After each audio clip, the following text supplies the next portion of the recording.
Welcome to episode 114 of the Nero Show. In today's episode, we've got a game to start us off this week.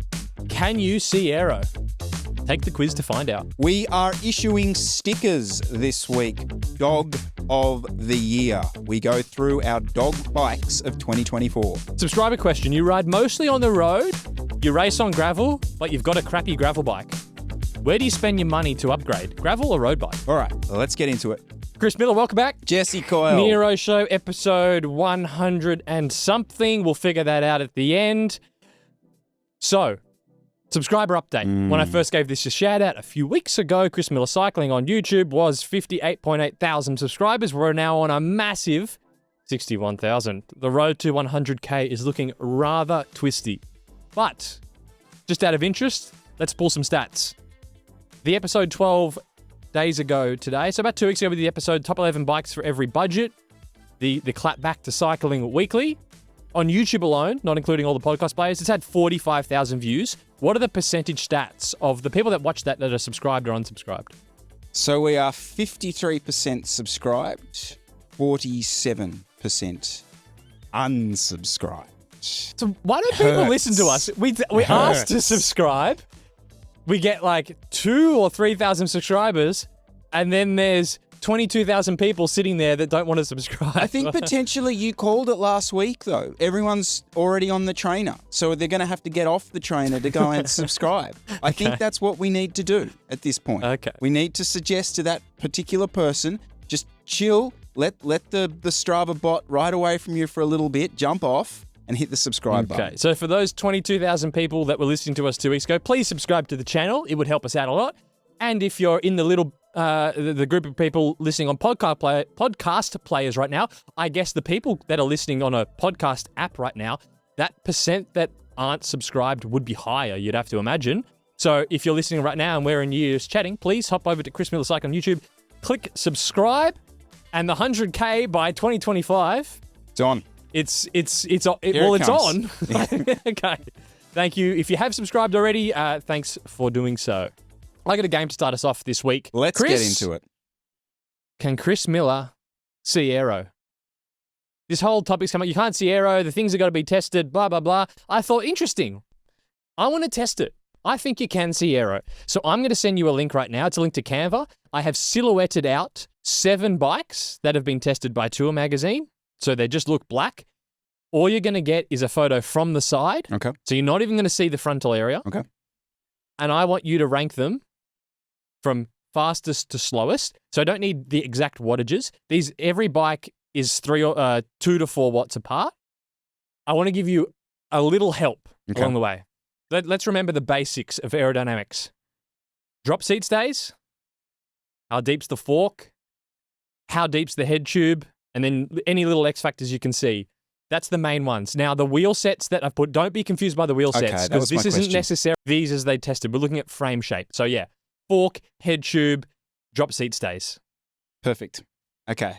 In you go. So just arrange them sort of left to right. Right. Yeah. I'm going to start by going slowest first. Okay. So I've spotted this little fella down here to the bottom left, and I'm moving him to the far left to be my slowest bike. Rationale here is no drop seat stays. I'm not really seeing any depth to that head tube. Maybe you could argue there's a slight cutout for that front wheel. But in comparison to the other bikes that I'm seeing, I'm confident enough to say that's the slowest. Okay. Okay. I'm then going to just completely ruin my thinking and take the fastest bike, which is going to be this absolute deep boy up here. Yeah, I mean, if you could, I would probably even say that's the new Decathlon Aero bike, just looking at it. Big, it's got the cutout for the front wheel, nice deep front fork. Yeah, there's a lot going on at the back end there, but I'm not so confident about the size of that front. Anyway, okay, second, I might have to come back to this. Second is this guy here. I actually reckon that is the Cube Aero Light or whatever it's called. And I'm going to pop that in second. Pretty deep head tube. Yeah, thank you. Give me a bit more space there. Yep.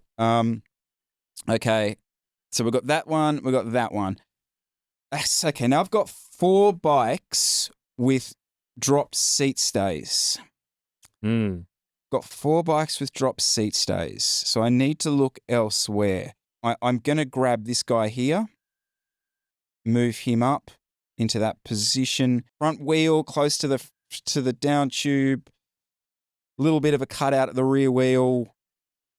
Yeah, I'm pretty happy with that. Though the rear, that's interesting. The seat stays not that dropped because this guy comes in quite close to him, but with a slightly more drop seat stay. But he doesn't have that wedge at the back. And so then I'm going to go these two. Jeez. That's got a sloping top. Is a sloping top tube faster or slower? I don't really know. On. Think it through. Sloping top tube depends. What's the seat post going to be like? That kind of looks rounded-ish. Okay. I'm gonna go with here and here. Okay. How'd I do? How'd you go at home? Do you agree with Chris? You got the slowest bike correct. That is the Cervelo R5, 231 watts. Okay. You got the fastest bike correct, thankfully. That is Can I have a guess? Is it the System 6? That's the Cannondale System 6, 203 watts. So there's almost 30 watts difference between those two. We move down. Now, you got close. So this next bike that you put in second... Is that the Cube? No. It's the Orbea Orca Aero. Now, it's actually not second in this ranking. And it's interesting because this is one of the outliers. In Tour Magazine's review of it, they actually said it looks fast. It didn't test that well. So in Tour Magazine's testing, it's 212 watts. You would think looking that it's easily in that 204 to 206 range. In the aero category. So that's not actually there. That's not second place. It's actually third place. So we'll move that one up here. The bike that was in second place wasn't this one you had in third. It was actually the one further along. It was this. This is the second fastest bike in this ranking at 207 watts. Propel? No. Oh. This is the Van Rysel RCR at 207. So that's actually in second place. And so you can see the difference between these two bikes. It is kind of hard to see, but the fork is slightly deeper on this one than that one. But yeah, from the front, these two do look fairly similar, so that's kind of fair enough. There's a bit more depth to the seat tube than the one you put in third here, but anyway, that's in that one. Also remember, with Tour Magazine's testing, Van Rysel sent that with quite narrow handlebars. I think they were... Optimizing. They did do a bit of an optimization. In third place was the Orbea Orca Aero in this one, 212 watts. Not far behind was the one you had in third, was this one here. That's the Willier Falante SLR, interestingly. So, I mean, pretty close. That's only 2 watts slower. That Silhouette in Tour Magazine was only 2 watts slower than that Silhouette, which is quite surprising. You know, here you've got all the features that I know Hambini talked about with the Colnago. You've got the tucked-in wheel into the seat stay. You've got the tucked-in wheel to the down tube. Hambini'd probably say that looks pretty aero, but it's only 2 watts off this Willier in Tour Magazine's testing. These two, wrong order. Yep. So this one that doesn't remember horizontal top tubes are aero. We went through. We had this discussion. Yeah. So this is the Envy Malay. And so in this kind of just getting slightly aero tweaked, but actually kind of slow, you did have these in the wrong order. Now, you were right in picking the sloping top tube. This is the Envy Malay. Now, sloping top tube, not that quick. The aero bikes generally have the horizontal top tube. So you got that feature right. It's just that this is the Colnago V4RS, the dog, 221 watts. The Envy Malay actually just beats it at 218. Can Chris Miller see aero? I'm going to say fail. Yeah. I'm going to say... I mean, I could tell the difference between you need like a... and... Well, you need a plus or... You've got like a plus or minus 10 watt. Yeah. Yeah, you can put them in 10 watt buckets. 10 watt really? buckets. Probably not close you're more enough. of a 1 or 2 watt. I'm like a half watt. Yeah. Okay. How did you go at home? Did you pick these? Just scroll through again if you want to look. System 6. Can you just go from the top again, the actual bikes in the order? So Fastest one, Cannondale System 6, 203 watts. Van Rysel RCR 207 with a narrow handlebar, so maybe that's actually not far off the Obeya in real life.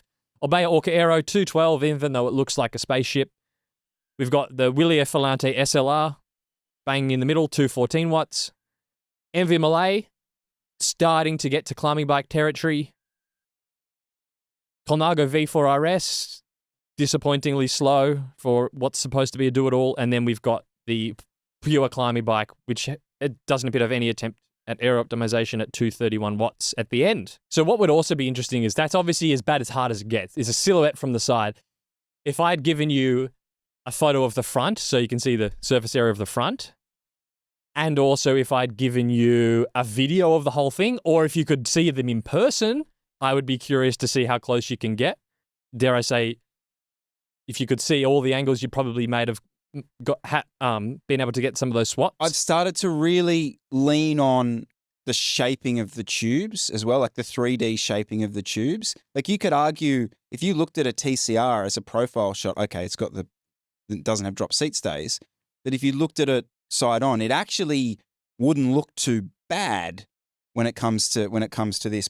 But when you get closer to it, you can see it's like a square, which is going to test terribly.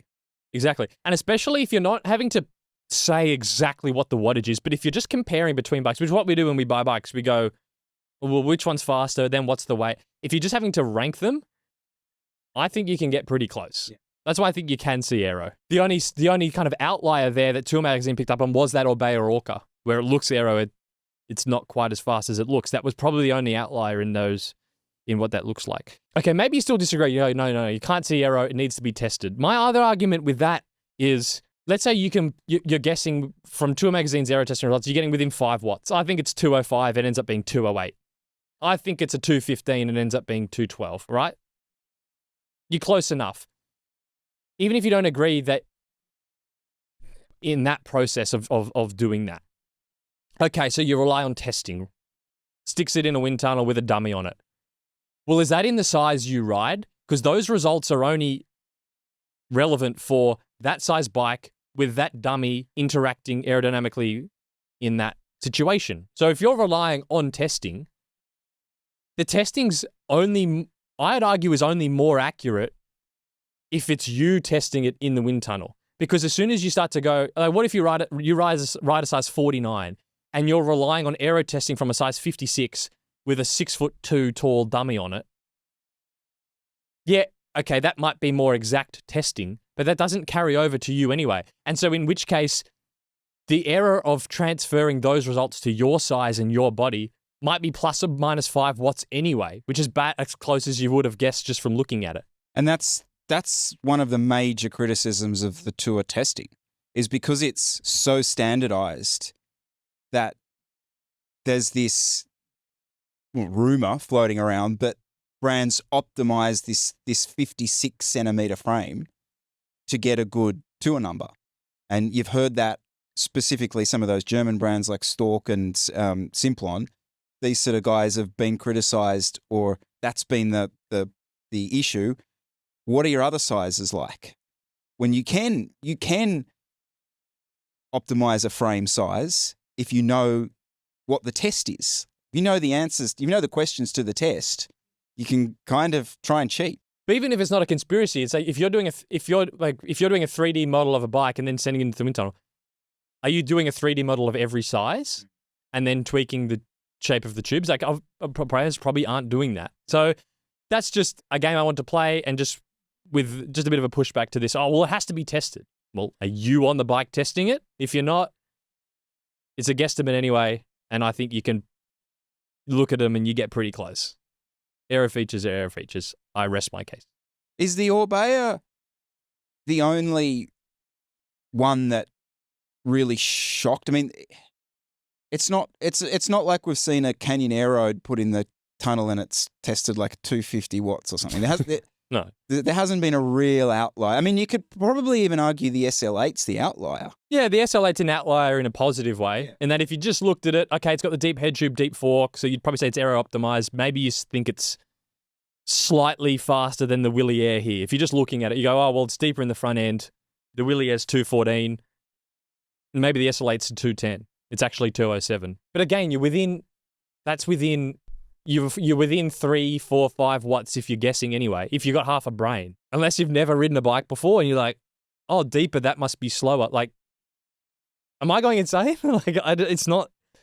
You look at these and you go, yeah, these make sense. I was going to say, I'm talking about this in the sense of, as a purchaser, Yes. comparing bikes and being like, has this been aero optimized? Like I think you can see that and you get rougher goes. Obviously, in bike design and development, I'm not saying you can, I'm not saying Colnago are optimizing their YYRNS by looking at it. Obviously, that's a totally different ballgame. But in comparing between bikes, like I did with the Envy Malay and the Tavello.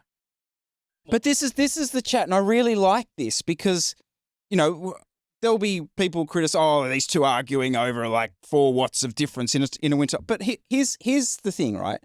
When all this aero stuff started and we got fed this by the industry, we were kind of clueless. We were just being taken along for the role. At least I have no engineering background or anything like that. And so when I saw an aero bike, it was just, oh, okay, it looks like an aero bike. I wasn't breaking it down into the features that were there and what that might mean. And I certainly wasn't getting to the point where I was able to go, oh, that in a certain testing environment, this tests or is a little bit faster or a little bit slower. So the fact that we now actually have this information and we're going to sit here and at least argue over it for a few minutes, I think is a really good thing for actually being able to buy a bike as a purchaser, that you can start to see a few of these things. And maybe there will be a new development that changes the way this is thought. But for now, I reckon that's pretty close. Yep. All right, so that time of year, Jesse Coyle, deals, shopping lists, presents under trees, etc., etc. So that's why we're stoked to be partnering today with CCACHE.CC, a store packed with cycling products that we use and trust. Couple of standouts. So for December, they have, if you're in Australia, free shipping on complete bikes, frames, and wheels, so no shipping cost. Plus, there's a few sales on there at the moment. So, for example, the BMC Team Machine R01, one of Chris's picks of the year, that top spec new Red Bull F1. Oh, hang on. Yep. Yeah, the new one, the brand new one, with the only 30mm tyre clearance. Anyway, we'll get over that one. It's 600 Aussie dollars off. I mean, it's still 11,399, but for a release this year, in stock, that's a thing. It's actually in stock, and the shipping's free. In December this year. So if you're in Australia and for some reason you're looking for a new bike and you're looking to buy one right now, you can get free shipping and 600 Aussie off. That was one example there on the BMCs. Quality impulse purchase, that would be Jesse Coyle. I'm going to go against the grain and actually be practical for once. Okay. Continental GP 5000s. They are, so we were watching a movie during the week, that one with Arnold Schwarzenegger, where he's trying to find that toy at Christmas, Turbo Man, for his son. GP 5000s are often harder to find than Turbo Man at Christmas, but CCACHE are your go-to for the GOAT of tubeless tyres. At the moment, they've got 25s, 30s, and 32s in stock. They regularly update that. It's a daily thing to check, and they're pretty good price. So it's $103 free shipping on those tyres. Get a couple of sets for your winter riding. That might actually be a show topic for another time. That whole sourcing of those parts. It's like, if I know a guy who knows a dude who knows a guy, and he'll restock the 30 mils and they'll be in stock for a week. It's crazy, the GP 5000 Trust me, the person who's pulling these out, he knows a guy who knows a guy. So this is where you go. It's quite funny. As I said before, the website's also just super clean. So if you're looking for a website, just have a browse, see what's in stock, see what prices are. It's very enjoyable. So I recommend everyone have a click, have a browse through if you like anything, especially if you're in Australia. Shipping's really fast, and CCACHE.CC. Special link down below, and thank you very much to CCACHE.CC for supporting today's episode. How about Carlos's bike on the weekend? We did a club ride on Saturday, and one of the old heads were out. Hang on, swapping he's off. my age, not that old. One of the medium heads, out there. I thought this is very interesting because he's got this old Cervelo S3, which he has totally air optimized. Now it's a rim brake S3. He's got the tri-rig brakes. He's got some kind of aerofoil he's put over the front derailleur. Aero bottles, Zip 808s, fully slammed negative stem come over the front end, gaffer tape over the bottom of the pedal so you don't have the open hole underneath the Favero Asiomas. Fully aero optimized old school bike. And you're looking at that going, yeah, that probably would be, because we know disc brakes are slower. Like, what would that be to a magazine? So disc brakes are slower because you got a massive chunk of metal sitting there. So the rim brake is safe. Plus, it's all tucked in. Aero 23 bottle. mil tires. 20, yeah, actually, they're 25s, but they measure, they look like 23s, but they're actually 25s. So narrow tires, so that'll be aero, more aero. And imagine that at Tour Magazine, 0 degrees of yaw, that's got to be sub 200. It has to be fast. Yeah. It has to be. I mean, even with a couple of cables flowing out, there's just none of it. Yeah. Absolutely none of it. But I have a genuine... He was asked, because he's known me for a while, he's like, you go back to your roots. You look at you've given up your rim brakes. Like, do you actually like that bike? What's going on? Like, it's a genuine question. Like, if we look at his Cervelo and we go, that thing is freaking fast. Like, it's quick. It's quick, right? Just out of curiosity, why aren't you on that? What are the downsides of this? For someone that maybe doesn't know, if we just want to go over it again, why isn't that it's fast. Why isn't that a good race bike? I can't put into words how terrifying that bike would be to ride. Okay. Especially in a metropolitan environment where you are starting and stopping and cornering and reacting to things that go on around you. The word compliance would not begin to exist in that particular frame. And it's just the whole package is designed to do one thing and go fast in a straight line. So basically, it would be bumpy as shit. You would barely be able to stop. I don't know if you actually got to grab a brake. I grabbed That's more of a sort of suggestion to brake than anything else. Yeah. And the position that he's actually put himself in there is, I would actually argue, not particularly fast as well. But maybe that's a separate issue. Yeah, probably separate issue. Yeah. Really, really hard to ride. What would you say? I asked him, what about this? He likes the feeling. He said he put 28s on his climbing bike. He felt mushy. He didn't like the feeling. He likes the getting beat up. I understand that. That's fair enough. Yeah? Yeah. That is a mindset that I'm not going to attempt to change. I think that if you grew up on it, there's a sense of, to be going fast and to be racing means you are being belted to shit. Yeah. I remember the feeling, and I certainly remember I think because I certainly slowly progressed to where I'm at now. It hasn't been just one day I got on a 32 mil tire and went, oh yeah, this is totally mushy. It just slowly happened. So almost for him now to get a new, if he went and got a new S5 with reserves, he would probably hate it. It'd feel slow. It'd feel slow to him. Mm-hmm. Yeah, absolutely. I mean, my concern with this setup is the rolling resistance. I mean, if you're ripping around Centennial Park, yeah, you'd be pretty quick. But I'm still coming back to that Ken Dinneville race we did.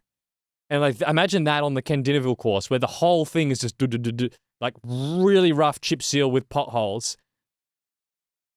Those 25s probably measuring not anything over 25. The rolling resistance is going to be higher as the roads get rougher. When we said it's fast, I'm referring to it aerodynamically being fast. He's doing himself a disservice riding that bike. Mm-hmm. I strongly believe that.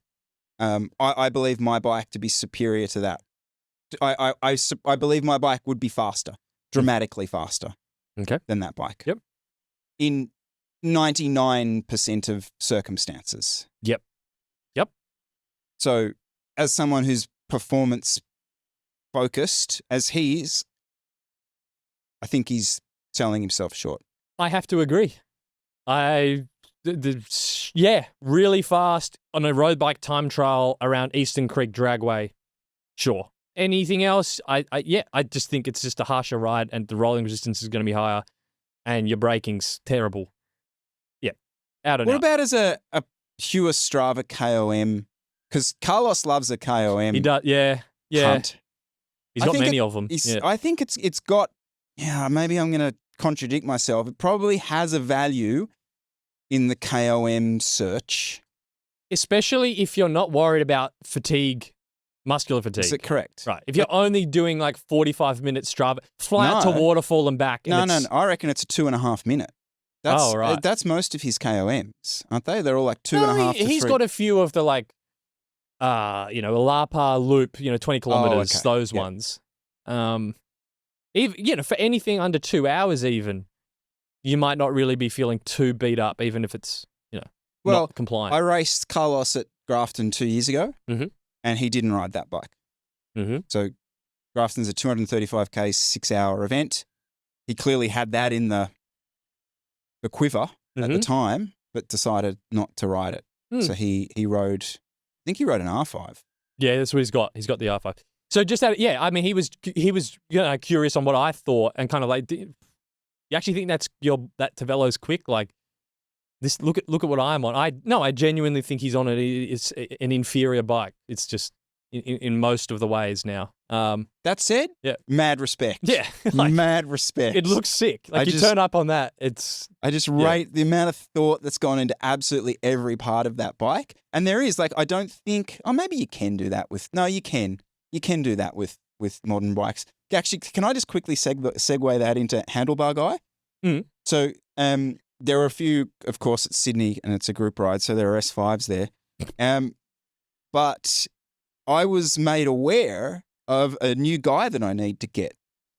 A new guy, a Handlebar Guy. So there's rumors, there's urban myths floating around that there's this guy who will take your S5 handlebar and shrink it. Okay. Honey, I shrunk the handlebar. So he physically takes your handlebar. This is not a proprietary handlebar that's done. Shrinks it to whatever width you want. And I saw a few 34 centimeter. So what's he chopping chunks out and then rebonding? You want to rebond? It's like the hookless technology. Well, that's fantastic. Oh, this is brilliant. How good's the bike industry? You want narrow handlebars on your S5? Go take it to a carbon expert to cut and rebond the handlebars, because no. We're not stocking a 34. Fuck you. Yeah, exactly. Who do you think you are? Yep. Oh, that's brilliant. Yeah, that is brilliant. So to be fair to Cervelo, they actually force their pro riders to ride the stock handlebars, whereas Shimano, they give special treatment to their pro riders. Well, what's better? Force your riders to ride stuff that they don't want to because you can't stock it, or allow them to ride what they want, but then don't give the consumers access to it. Don't know. I like the balance though. I like the balance. As a master's mammal privateer, clearly it's I want access. I just want a bloody Dura-Ace 56 tooth. Why does it have to be just for pros? It's just, but it's almost part of the Shimano mystique now. They're so, we don't give a fuck, that it's become like, oh, Shimano don't care about us. Oh, I like you even more. It's sort of doing, it's like the hot girl at school who you won't talk to, and she won't talk to you, but you kind of want her more now. Oh, yeah. Yeah. Playing the whole game. Yep. No, that's very, okay. Handlebar Guy. If you have an S5. So basically, I'll just have so many sort of guys to build my bike. I really won't need a frame anymore. Yeah. But I just ride stock, so I'm good. Yeah. No optimization. Are we going to stick on equipment? Is everyone sick of equipment? Because we've got another big equipment. Yeah, okay, let's stick on it then. This is huge. We do have more chat for this episode of the Nero Show, but let's just stick on a bit of equipment chat because Chris wants to shout out his Dogs of the Year. Well, this is it, Jesse Coyle. Welcome. It's like the Choice Shonky Awards in Australia. We've got this, who is it? Is that Publication Choice? And they go around and they test all the consumer products and they give Shonky Awards for the worst performing ones. Well, I just saw you saw all this stuff on YouTube. We've been doing it. Oh, bikes of the year, bikes for next year, getting all hyped about it. I'm like, what are the dogs of the year? What's disappointed us this year? And I'm going to lay out the case for a few of them. come at me, people. If you own one of these bikes, I'm more than happy to have my opinion changed.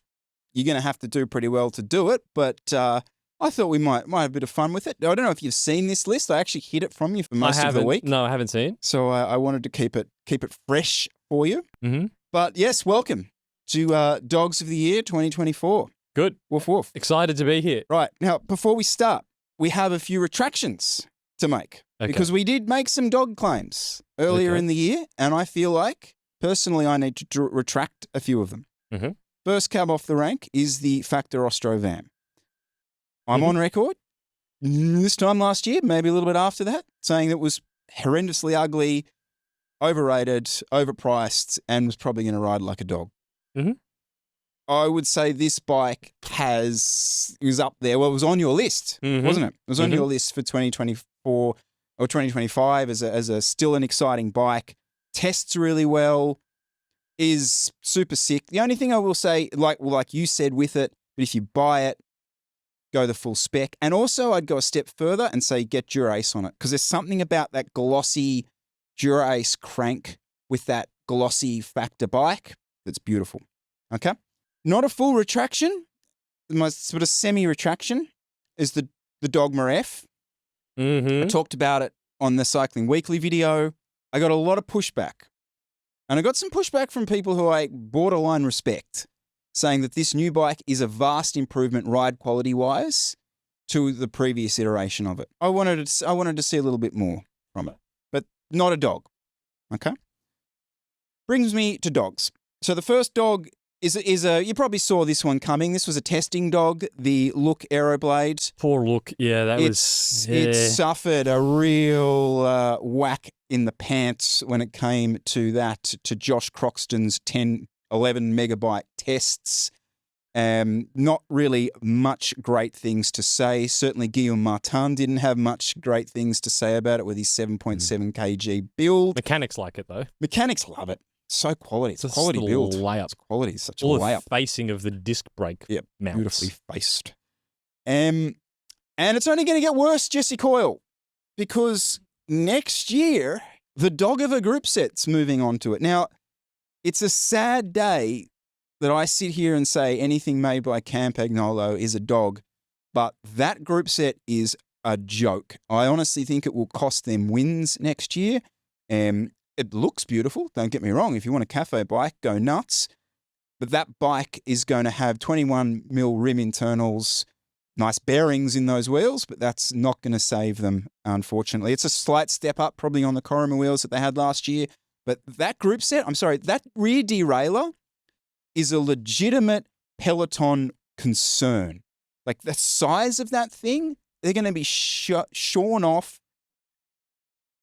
most bunch rides or most Peloton rides.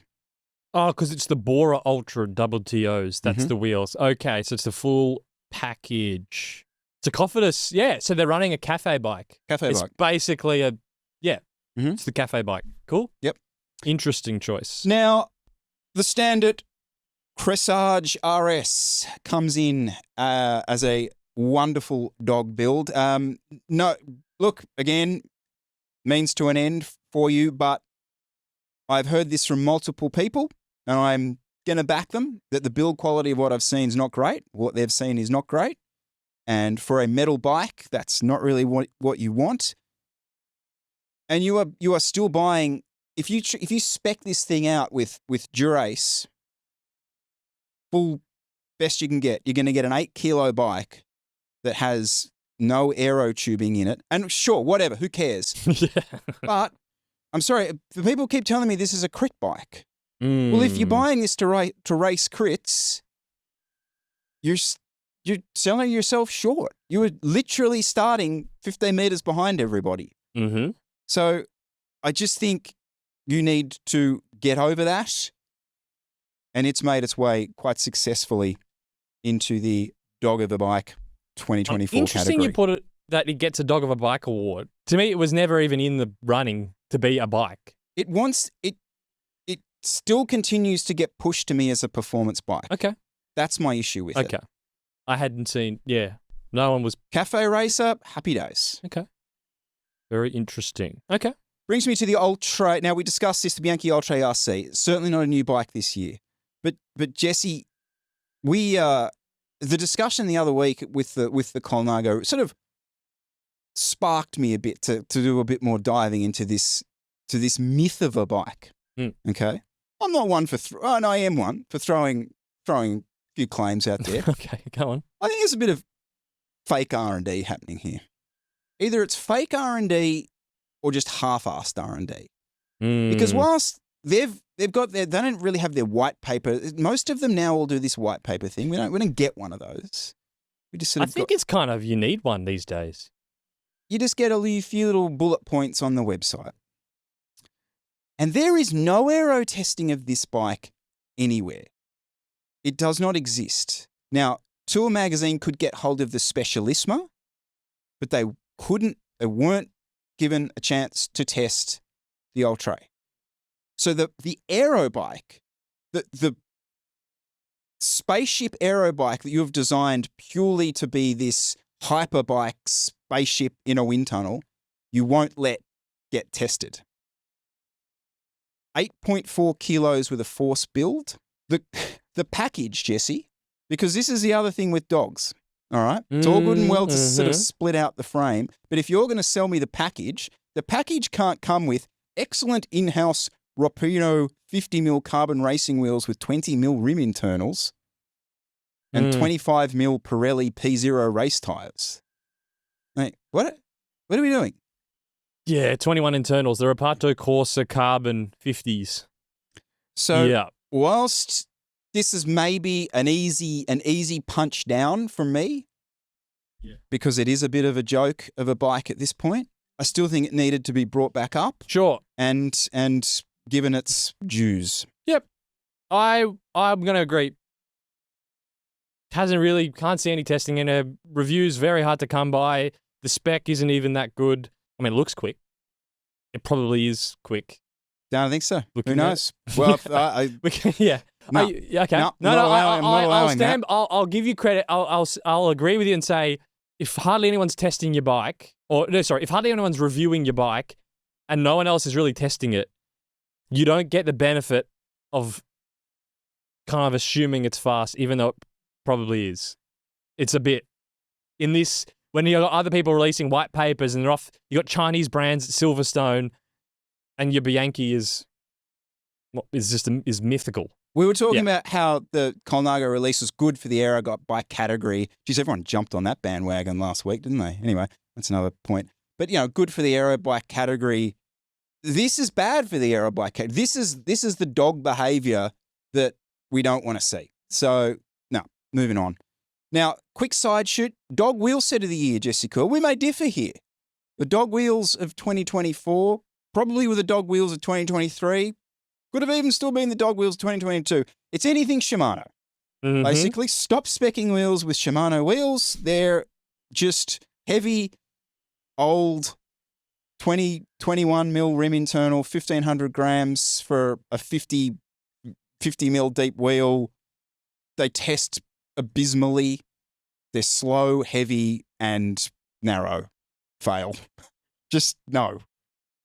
And stop doing videos comparing them to cheap Chinese wheels and saying this is a pro pellet. Well, at this stage, Shimano just give up on the wheels. Give up. Like, it's not part of the group set anymore. Just make the group set. No one's frothing at the Shimano package, the Dura-Ace package, because you get the wheels. It used to be. There used to be a froth of, you have your Dura-Ace group set and then you get the package, so you get your wheels. I love to set a C24s, slap on the C60 tubs, race day, happy days.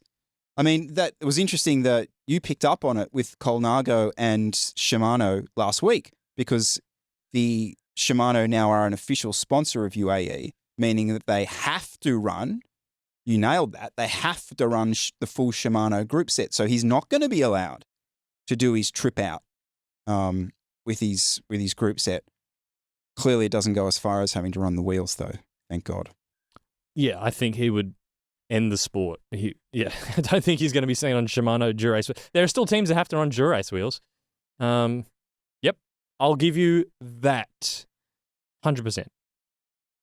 Doesn't give me any pleasure, the next one, the Felt FR Advanced Road Bike. Where did this come from? So this was an interesting one, Jesse. I'm looking forward to feedback on this okay. because we discussed Felt, I'm going to say 6 or 7 weeks ago when we were talking about their all-road release that they did. Mm-hmm. I have never received so many direct messages from US Continental/Crit racers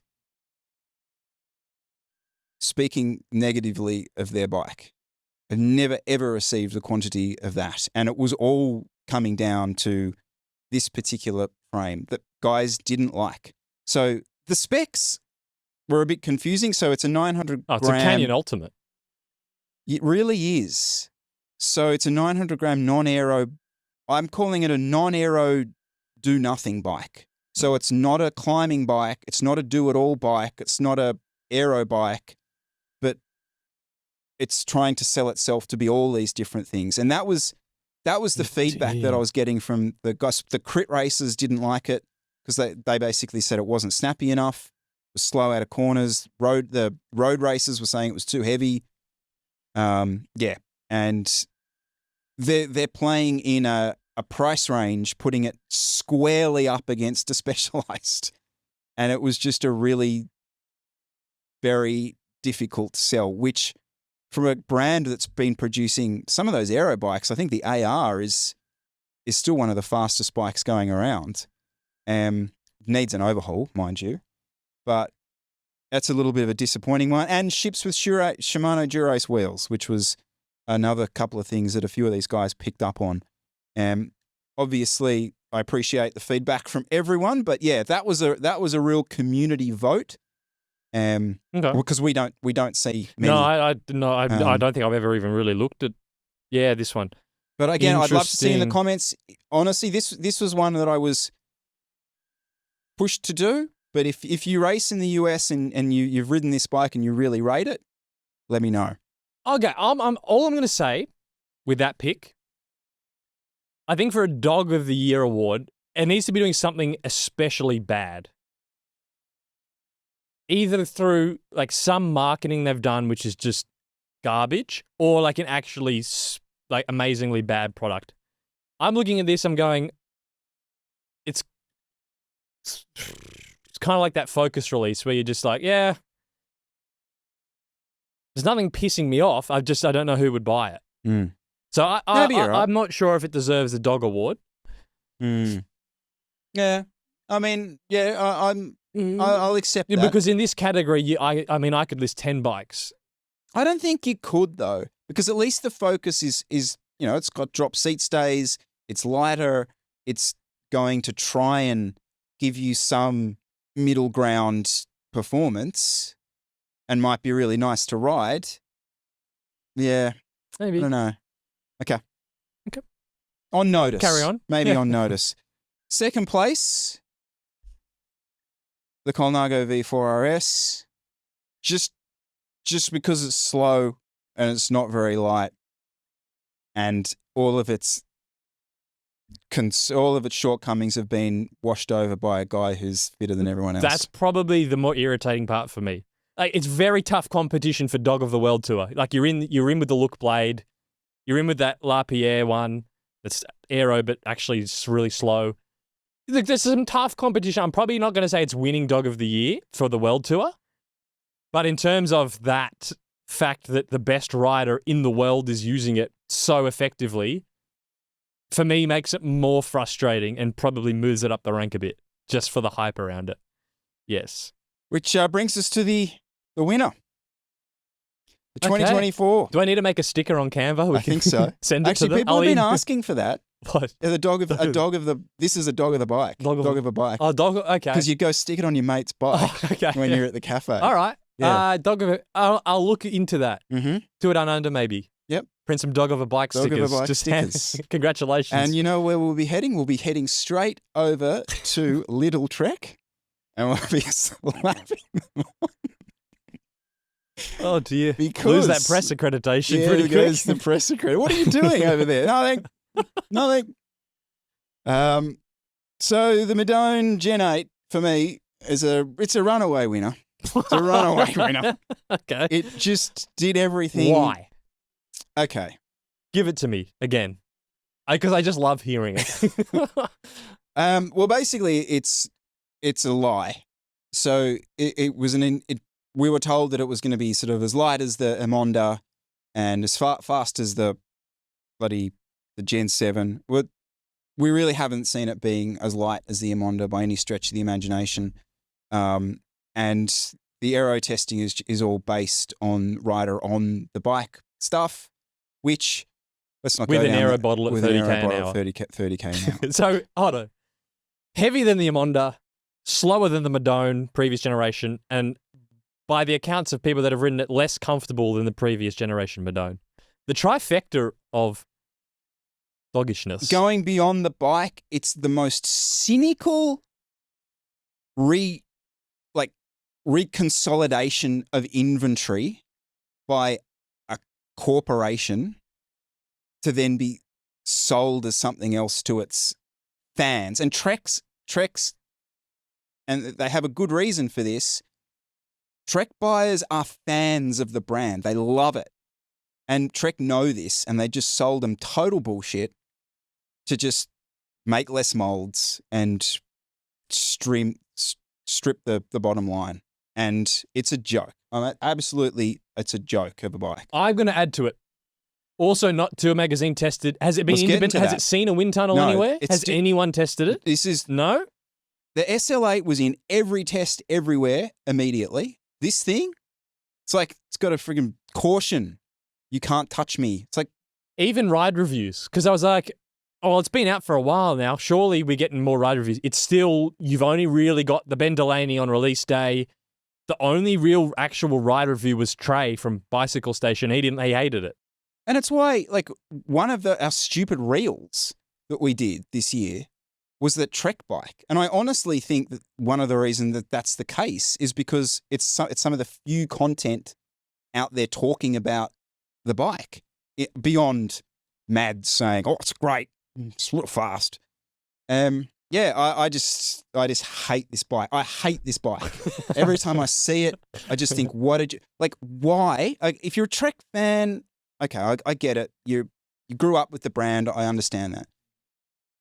There's no rational reason to own this bike in comparison to all the other do-it-alls, specifically their US colleagues in California. I'm going to read you a message, Chris. Mm.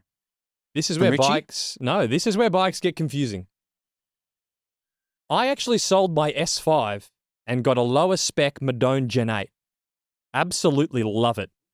And feels so nimble and snappy. Super sprinting bike, no flex over 1500 watts. So definitely disagree. And it's not a dog of a bike. And on the road, it's proved pretty much faster everywhere than the S5 for me. And I have round bottles on it. My response to that would be, the aerodynamics of it is kind of inarguable. Even they clearly had to butcher their testing to try and get it to be as fast as the previous generation, but don't. So if we even leave the comparison to the S5 aside, aerodynamically compared to the old motor, it's slower. The stiffness, okay, he's doing 1600 watts. It probably is stiff. That's fine. The downside was that Trey from Bicycle Station reviewed it. He said it was significantly less comfortable than the previous generation. And so that stiffness to compliance balance, it might be stiffer than the S5. Is it more comfortable? Hard to tell. It's at least not as comfortable from the people that reviewed it than the previous Madone. So I'll throw that out there. Faster on the routes. Interesting conditions. Feels nimble, snappy, and super when sprinting. Well, it's probably lighter than the S5. It's probably lighter than the S5 build slightly, and perhaps if it's stiffer, it'll feel snappier. So, yeah, I mean, I can kind of agree with what that. The problem we have here is like the void, the empty void of no testing and really good reviews of this bike is filled by dickheads like me, who are sort of sniffing in there going, what's the story with this bike? What's going on with this bike? Doesn't not as good as the other one. Why does this exist? Oh, they tried to knock out their SKUs.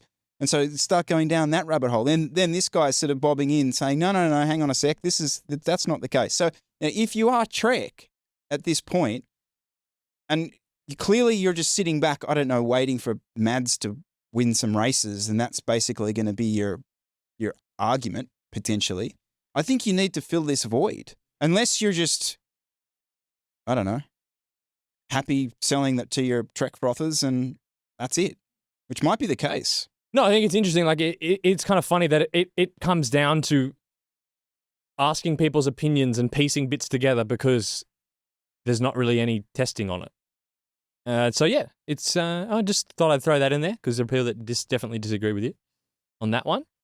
For me, I agree with everything you said. I think it's a dog.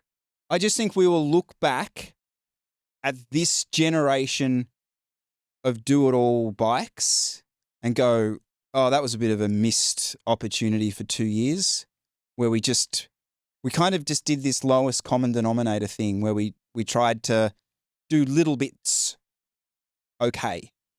And that was the selling point because it's therefore more attainable and more rideable, supposedly. So, and I think for me, this has become the like flagship of that category. All right, subscriber question. I haven't read this one, so we're going to do this one on the fly. I live in the Midwest of the United States of America, aka gravel country. I consider myself a roadie and train on the road about 95% of the time. However, there are no real road races anywhere near me, so I have started doing gravel bike racing. I pretty much only ride my gravel bike to race. It seems like Chris may be in a similar situation, so my question is, how would you recommend allocating the bike fund money for upgrades and new bikes? The only time my speed really matters is when I'm riding my gravel bike, but it feels weird to spend money on the thing that I only do 10 or so times per year while spending most of my time on a road bike. For context, I own a Gen 6 Madone and an aluminium Canyon Grizzle. Also, Chris and Jesse should go to the States for Unbound this year. Absolutely not. Chris, where do you spend your money? This is a great question. I go to bed every night thinking of this. Sit there. What am I going to do? What am I going to do? Because he's dead right. Do you spend money on the performance from the racing you do, which is gravel, or do you spend money on the thing you really the enjoy? Hobby that you actually spend more time doing? And this is the problem. The industry. This is a deep question. I reckon this is a really deep question. Because can I pick through it? Yeah. To answer. Okay. First place to start is how much performance can you buy by upgrading the gravel bike? That's the question you need to answer because you could easily, you blow 8,000 USD upgrading your gravel bike. Is it actually making you faster? At this particular point, I don't think it is. I think the reason everyone gets so hyped about tire chat is because that probably is still the key ingredient. That and your bike position. I would say spend money on the position on your gravel bike. Try and dial that in. Get that to be as optimized as you can make it. So that's it. I reckon the bike industry is going to read exactly this, and the next 12 to 18 months, we are going to see them go, no. There are gains to be made. I give you the specialized aero gravel bike, and you're going to see them try and play this card in this exact space. If this person doesn't feel like they're losing out when they're on an alloy Canyon Grizzle, the industry's not making money there. No, exactly. Well, my question is that, well, you've answered it. You've said you don't think there's much gain to be made by upgrading the gravel bike. Why? Explain that. Why isn't there savings to be gained? Because so much other stuff going on. I just think it's lower down the order, certainly in my experience so far, like getting the nutrition dialed in, what you're carrying, nailing the feed zones, getting the tire choice right. Yeah, but they don't have to be mutually exclusive or whatever that term is. I mean, you can do all that and then still have this question mark at the end of, am I losing here? But then there's also this other thing of you're trashing your gravel bike. Okay. And that's the other thing that plays into your mind because, what was that Unbound 2 years ago or the one? Oh, the mud one. I remember I Yeah. went and saw, when I was at Tyler's place after he did that, I saw the bike that he used at that. It was like months afterwards. It was destroyed. Like destroyed. And so there's a factor there that you're destroying these bikes. So there's probably even an argument that you'd be turning this bike over, or certainly the components of this bike over, far more often than you will your road bike. Though you're not wrong. Like, do you not need? I mean, okay. Let's say you're wrong. Let's say there is gains to get from upgrading the bike. Where are you looking? Are you doing? I mean, okay. Let me hit you with my gravel inexperienced assessment. Would be, I guess you're assessing tire clearance. Like it's always tires, right? So what's the tire clearance on the Alloy Canyon Grizzle? What tire width do you want to run? So are you upgrading wheels and tires and they fit on the frame if it fits you? Because you're just having an alloy frame, if you've got really optimized wheels and tires, you're probably not losing that much because the speeds aren't that high. You're not hooking along at 50k an hour. So now if you're hitting limits of the tire clearance, you would probably then start to look at different frame options and upgrade that. I mean, that's where most of the savings. The group set, yeah, it's nice to have electronic and whatever you've got and better brakes, but you're not gaining speed through group set parts.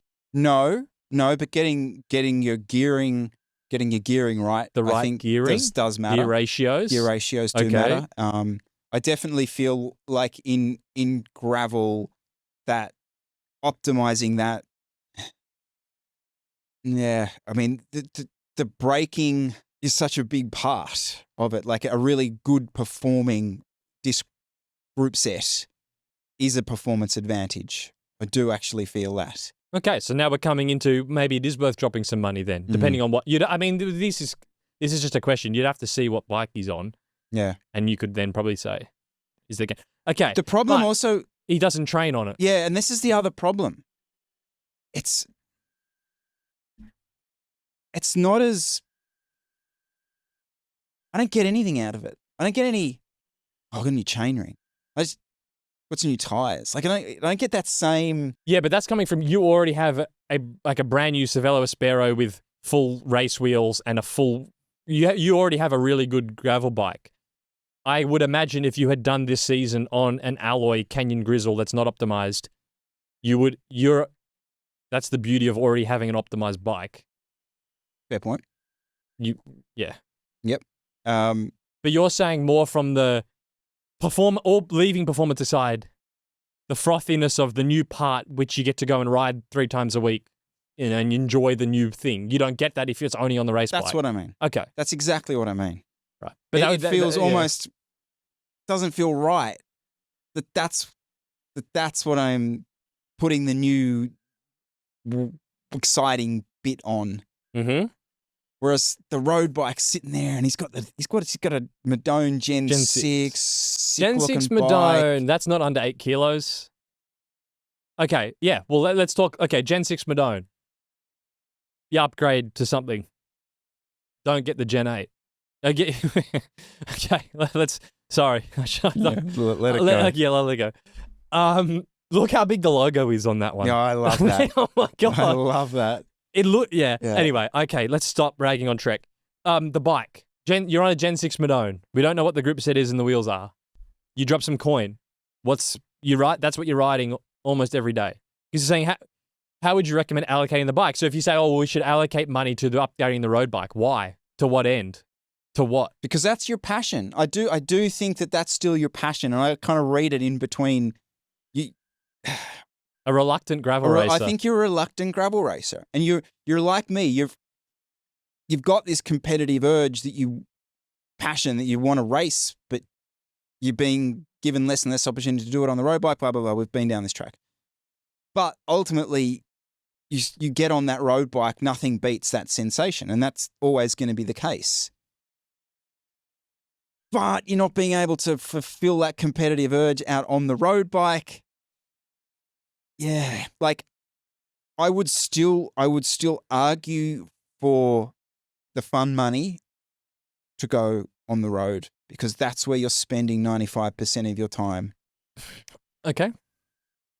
That said, if your gravel bike's a proper piece of shit, like, I mean, I do love, and I'm not a great example of that with my setup, but there's still a, and this is probably lost a bit in road cycling. There is still a run what you've brung mentality in gravel, and it's genuine. And a guy with Apex SRAM will still smash me, and it's kind of, there's extra credit to it almost. I rate that. I'm stumped. I got nothing. Yeah, I can't even, if I had to say right now, firstly, I think I need more information. Is there something wrong with the road bike? Because I'm inclined to say just keep riding the road bike. Yeah, but he's got some bike fun money. He wants to know where to spend it. Yeah, so spend it on the bike you're racing on. So you're you on an want alloy gravel go. bike, and that's your race. You've answered the question. Yeah. You would spend it on the bike unless you're racing your on. bottom bracket's shagged and it's creaking and it's all falling apart and the shifting sucks. I'm inclined to say upgrade the gravel bike. Road events are back though. Just don't sleep on them. Sorry, just get a do it all. Just get a do it all. Get a Ribble all road. Get a Ribble all road. Yeah. So that's why I really loved this question because it is. I think there are so many people in this position, and we're seeing in Australia, people aren't spending the money on the gravel yet. Whilst the events are starting to come online, like even if you look at the sales of what's going out, it's not a. People are still who aren't racing and will still probably do. Gravel will become the actual thing that they race. They're still not willing to spend that money in that space yet. Sorry to say the G word again, but since I started doing some of this gravel stuff, is the ways that some of the brands are approaching it in this country. And I do think it's a really easy fix. I want to say this, right? So what you sort of have at the moment is it's like this weird Cold War between Shimano and SRAM where they're trying to like gather sort of some of the top end gravel riders in the country, right? And then they sort of give them stuff and all the rest of it. And it's going very much the way it got really toxic with road cycling, that it became to be supported this really DMs, like who you know, message old mate, real niche bubble of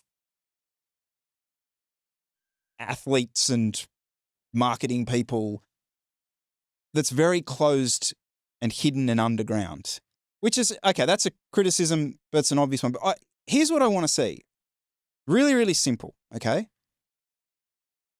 I would just like to see the brands that are going to be supporting these athletes or other influencers of that type, mostly also the Instagram type influencers or just juniors or whatever it might be. I would love to see an application process for this. Mm-hmm. Because this whole boys club, there are girls in it, but it's the same, it's a mentality, right? Of, DM old mate, he might be able to set you up and then he'll sort you. I fucking hate it. And it's toxic. And it's not really based in reality either. Like some of them is like, I think that guy's good on. It's like there's no selection process. It's very, very hidden. So yeah, what I would like to see is just EOIs. All these brands that are against, SRAM, Cervelo are supporting, Giant, all of the guys who are supporting athletes and ambassadors and whoever it might be and just influencers, have an EOI. Let's see it. What's your criteria? I really want to be in 2026. I want to be supported by SRAM as a ambassador. Okay, send in your CV. We will judge it, assess it, follow you, and go from there. I saw how that goes with road cycling, and I think gravel's going down the same route in this country, and I fucking hate it. And it's a really easy fix. EOIs, selection process, and then list it. 2020, Canyon are great at this. Fair play to Canyon. They list all their supported athletes Oh, okay. and ambassadors. You can go on their website. Tyler's on there. You know, you've got who they support, what they're doing. Brilliant. That's what I want to see. Mm-hmm. And there's an application process to be a supported athlete. So that's what we need. And then 2024, here's the list of ambassadors. Oh, fucking Coyle did nothing this year. No joke. Bump him off. Like, let's have some actual performance indicators for this, as opposed to, I reckon he's pretty good on socials. Yeah, he put some reels up. Yeah. Because the reason is, okay, it's kind of short it's kind of shit in the short term that no one knows who's doing what. But it's also shit for the brands because you're not actually expecting anything out of these people. And so the money and time and equipment that you're actually sending isn't actually moving the needle for you. And so 10 years down the track, you pull all the funding, which is what happened in Road. This is why I'm talking about it. You pull all the funding because no one was moving the needle for you. Okay?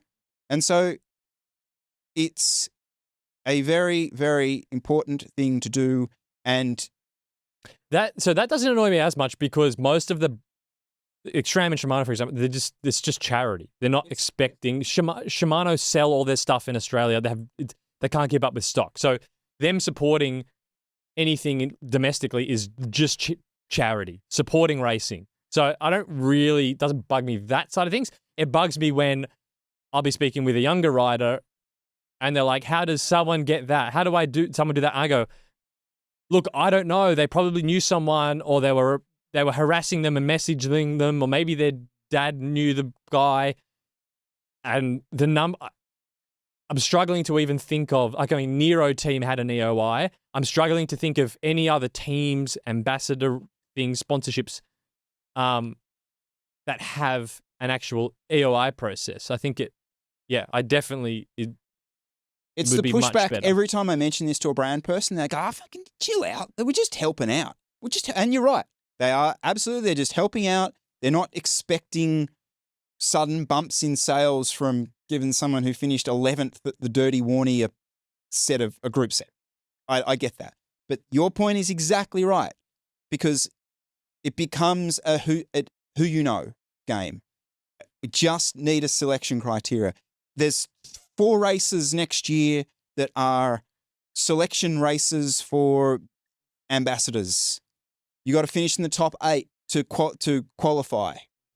You know, I just want to see some stuff like this that's not, he's a good bloke. Like, no. Because, the flow-on effect is 10 years' time. This kind of feeds into this. I just wanted to chat about this a bit. Get your feet over your side of the desk, will you? Jesus. Kind of off the back of the winners, the dogs of 2024, and also that subscriber's question there about what do you upgrade to? Because I think my mentality's changed on it a bit, and I want to chat about it over the last 2 years of how do you be, and we're just going to keep this in cycling, but it applies to a lot of things. How do you be open to changes and to new methods so that you're ahead of the curve on things? But also, it's a fine line between then getting sucked into every rabbit hole and wasting time or money or both doing things that don't matter. I feel like I used to be probably purposely behind the curve because I'm just naturally skeptical. I feel like now I'm a bit more open to kind of new methods and things like that with if we're just talking about cycling in particular. The wider tires, be more open to it. But it's really, I think, how do you develop the skill to take that, but also still maintain the ability to assess what's working, what's not. And so you're not just ahead of the curve for the sake of being ahead of the curve, even if it's to your own detriment. Because it started thinking about the cycling stuff with the tech stuff and all the equipment. And then the same happens with coaching.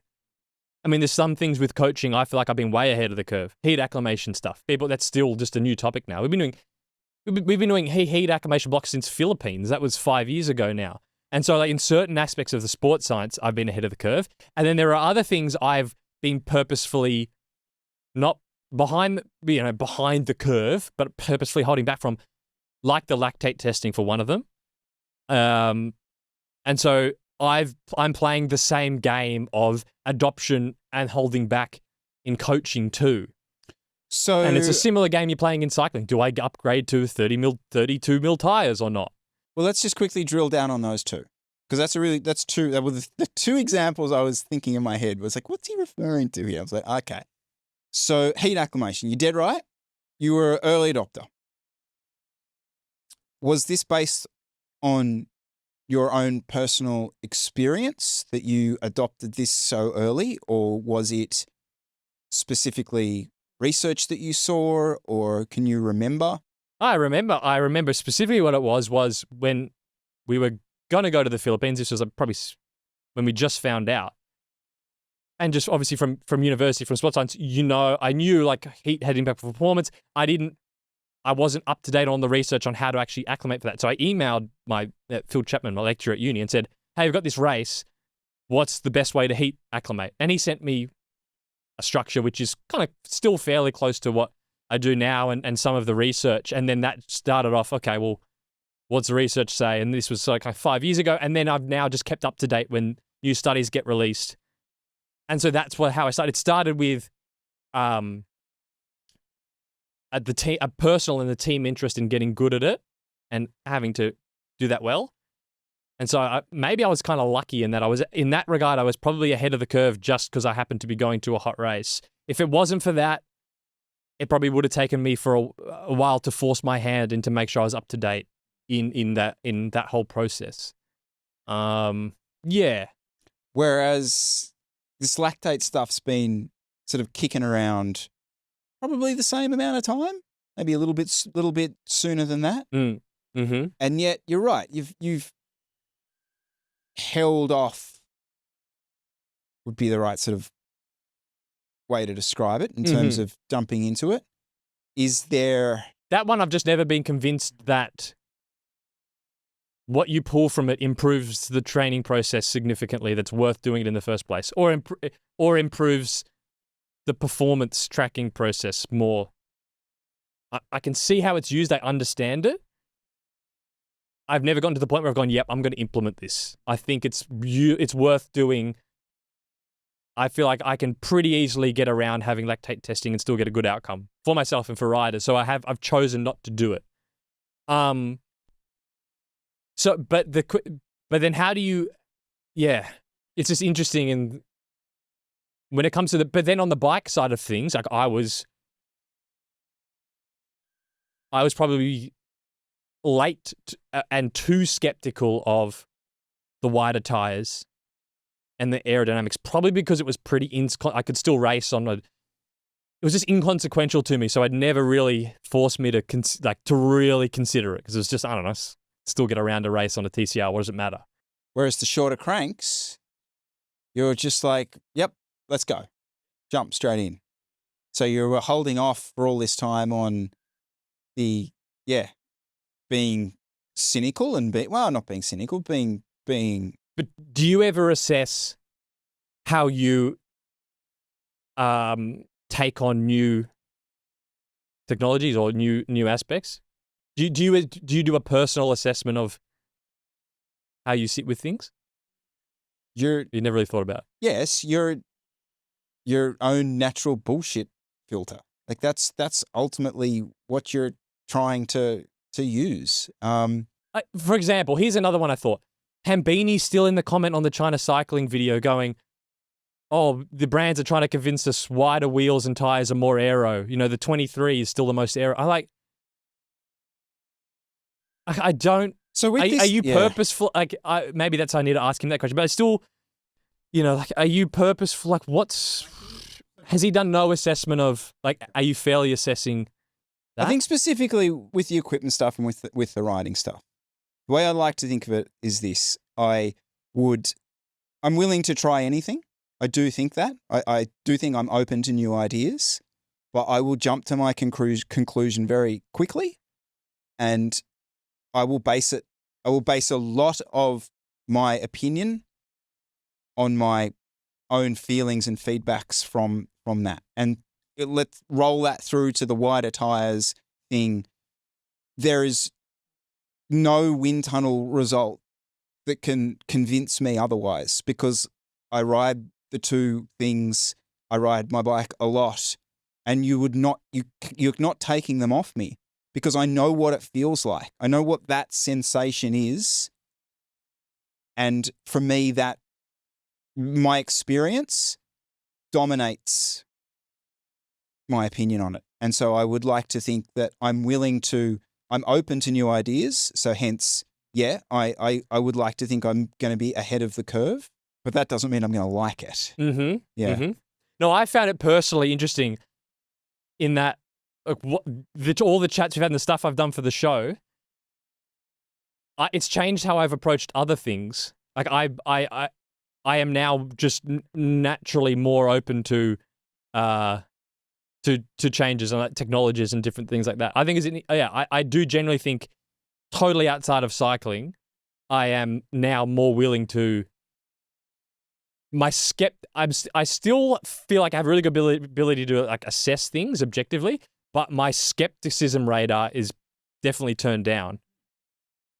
And it used to be so high that I do think in certain aspects it helped me back. I probably would have got a few more results, if we're just keeping in cycling. I mean, I feel like I was ahead on like the nutrition and things. I was kind of ahead on a few things, but across the board, like I probably have my skepticism, I think, has held me back in certain places. I would have said. Do you think your skepticism? Do you think you're skeptical of anything at the moment that has the potential to be reversed in 2025? Is there something on the radar you think that you might be behind the curve with that's could be the aero bike for Jesse Coyle in 2024?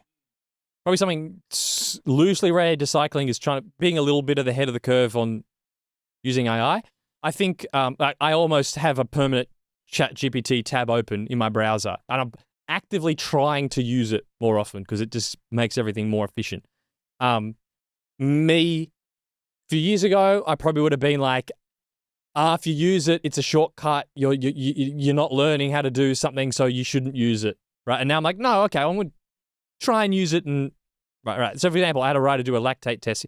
Speaking of lactate, it's still part of my coaching. I had a rider do a lactate test, a step test, and then sent me the data to analyze. Now, instead of spending time plugging that into an Excel sheet and charting it, and then figuring out how to, if you don't have software that runs the calculation to find the inflection points in the curve, you have to find out how to do that manually. It's just time consuming, right? And so I was like, all right, let's try and keep up to date. So I gave it the lactate results. I said, can you chart this on a graph for me and find LT1 and LT2 inflection points? It did it. Now, it didn't do it accurately. Its LT1 estimation was way off. It found the inflection point. When you start doing a lactate step test, oftentimes the lactate will rise at the start.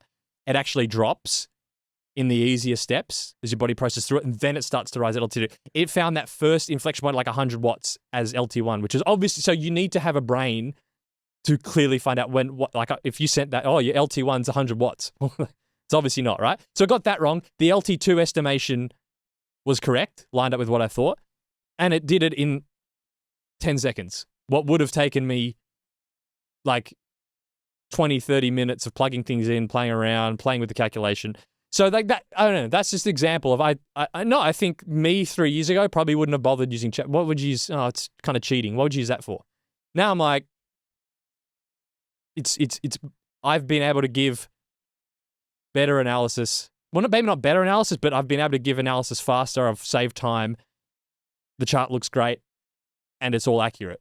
So that's probably, that's an example. I don't think if it wasn't for the Nero Show, maybe I wouldn't have been trying as hard with the new tech. That's a whole interesting can of worms I want to open with you at some point, though. Mm-hmm. That AI in coaching stuff. If you want to get into it, right? Out of curiosity, because I'm using this and then I'll kind of implement changes. I then tried it. I then resent it the lactate results and said, analyze this lactate thing and send me some training insights. I was interested to see what it said. Its results were garbage. So which is almost scary. I'm like, if you didn't have, that's where I was getting at, right? Because if you adopted this as a new technology, but you didn't really have the ability to assess if what it's giving was good or not, and that's what you were basing your stuff, you're lost. Yeah, it was really quite bad. And so that's kind of a similar thing. Like if you get some new aero bike or something, and then to aero bikes, and then the brands are dodging up the test results to say the new Madone's faster than the old one, and then, yeah. So I think it's interesting. It almost makes it harder in the sense that if you're skeptical of everything, you don't have to analyze anything. 23 mil tires are faster. They feel faster. Cool. I don't have to do anything. Because if you more open to it, well, you got to try harder to filter out what's working and not. Just before we go, if anyone's a swimming coach or that way inclined, could you let me know why they teach butterfly? Like, it is like watching, like, these kids are going up and down doing freestyle, backstroke, breaststrokes. They, good swimmers. And then the next minute they're doing this. It's like you've got 11 drowning rats all flapping about doing this incredibly uneconomical splash fest of a stroke. There must be something in the mechanics of that stroke. Oh, Chris has a B up his bonnet this week. That's just like, what is that? What are you doing to these kids? They can't get to the end. They're all flapping about. They're like, I don't know. There must be something in the mechanics of butterfly that you need to learn as a swimmer. Because no one's put it this way. No one, you don't see the buoy out in the middle of the lake and go, I'm going to butterfly out to that. No one's ever said that, ever. You just get yourself out there any other way. No one has chosen to swim butterfly at any point. So I want to know, what's the mechanics behind butterfly that is so important? Why does it exist? Like cyclocross, why does it exist? Can't answer that. No. Are you into cyclocrossing? Remember there was like 12 months ago you were hyping cyclocross. Yeah. It hasn't started up yet. Yes, it has. Not the big ones. The big names. He's racing this weekend, snizzling. supposedly. Yeah. Van der Poel's back this weekend. Oh. And then next weekend will be the first meeting in Namur or Hoogerheide or wherever, all the names. I go, oh yeah, that one. Yeah. Tour Down Under. Best race of the year. What marquee rider would you? I mean, because there was the Richie years. We haven't had the Lance years, the Sagan years. There's no point bringing a climb. Bringing a climb is pointless. There'll be some young guy that's like smashed himself in the off season. And he'll do 7 watts per kilo at Belunga. So the climbing, the big climbing race, head, the guy, pointless. Who's the person? It's got to be a sprinter. Yeah. So you want not a good sprinter. Who cares? You want a big name sprinter. So I'd love to see a Philipson or something. Yeah, okay. All right. Mm-hmm. I think Binny was here last year. I just think like the tour really needs a Wout or a Van der Poel or one of the big 5 to come out at some point when they're not fully racking it. But just that would really send it next level. Remco, get over here. He's injured now, isn't he? Mads Pedersen. I'd take it. He's not the big 5. No, but you're not going to get the big 5. No. They used to get Sagan somehow. I don't know. Have they lost money? What's happened here? Have they? Yeah. Maybe, yeah. I think what it costs to bring one of those guys now. And plus, they do cyclocross. That's the thing. You're not going to get Van der Poel because he's chasing another world title.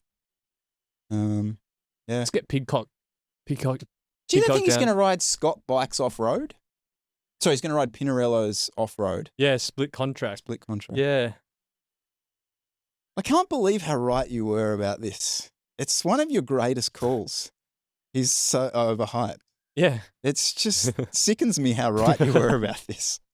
Like if he was not an English-speaking athlete. Right, so Pinarello have stuck with him for the off-road stuff. So it shows that when he was on Ineos, it wasn't serious. He wasn't taking road serious. Because now Pinarello gone, no, like this is what we want you for. This is what it's for. And now he's on, it's changed teams. And, yeah, so overrated. If he wasn't English speaking, he would just be such a. If he was some French mountain biker exactly. and he won a stage at the tour, we would have never spoken about all right. it. Yeah, cool. Yeah. Who is it? Oh, that guy. Yeah, he's pretty fit. Yeah. All right, Jesse, what's our schedule in the next couple of weeks? We will have an episode next week. I'm not sure what day it will come out. I think that's a fair assessment of the situation. All right. Until then. See you at Christmas. Merry Christmas. And a Happy New Year.